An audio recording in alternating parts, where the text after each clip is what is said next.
الملك اليوم لله الواحد القهار. پادشاهی امروز از کیست؟ قدرت اصلی از کیست؟ مریض کننده کیست؟ شفا دهنده کیست؟ به زانو درآورنده کیست؟ به زمین زننده قدرت‌های دنیا کیست؟ لله الواحد القهار. همگی جهان باید فریاد بزنن لمن الملک اليوم. پادشاهی از کیست؟ لله الواحد القهار. از آن ذات واحد و قهار. سبحان الله. ما از تدابیری که گرفته می شود مشکلی نداریم. از دکترانی که زحمت میکشن، از مسئولینی که زحمت میکشن در سراسر دنیا تشکر میکنیم برای نجات جان انسانها. دستوراتی صادر میکنن، مسائل صحی را بیان میکنن، قابل قدر هست. اما یک چیزی را که دکتران باید بدانن، حکومتها باید بدانن، مردم باید بدانن و جواب بدهند چی شد؟ گفتید که ماسک بزنید مشکل حل می شود، دستکش بزنید مشکل حل می شود، بدتر شد. دکانها را بستید. حکومتهای دنیا، کشور افغانستان، کشور ایران، اروپا، شما قرنطینه کردید، بدتر شد. شهرها را بستید، بدتر شد. در ایران شب 400-500 نفر مریض می شد. جاده ها و بازار را بستن، شب 1000 نفر شد.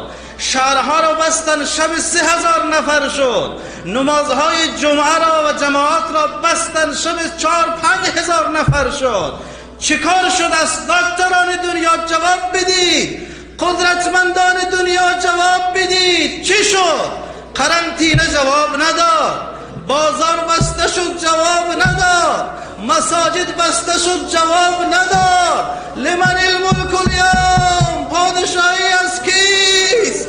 قدرت از کیست؟ لمن الملک اليوم لله الواحد القهار. از آن الله واحد و قهار هست.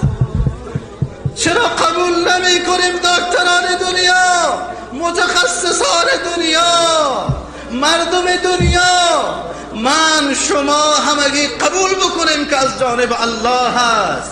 تدابیر خود را بگیرید، ما موافقیم، ولی مطمئن باشید که الله متعال عظمت خود را میخواد به شما نشان بدهد.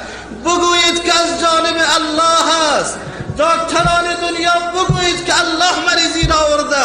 آمریکایی ها 10,000 نفر بود، 100,000 نفر شده است.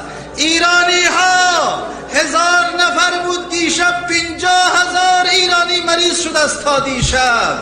افغان ها 2 نفر و 3 نفر و 10 نفر بود، قرنطینه کردید به 300 نفر رسیده است. چی خبر است در عالم؟ جواب بدهید، توبه بکنید، استغفار بکنید، الله را بشناسید. معلوم می شود این بار الله سخت گرفته است. تا زمانی که بر نگردیم، تا زمانی که توبه و استغفار نکنیم، این مریضی دامن همه ما را گرفته است. لذا چاره جز این نیست.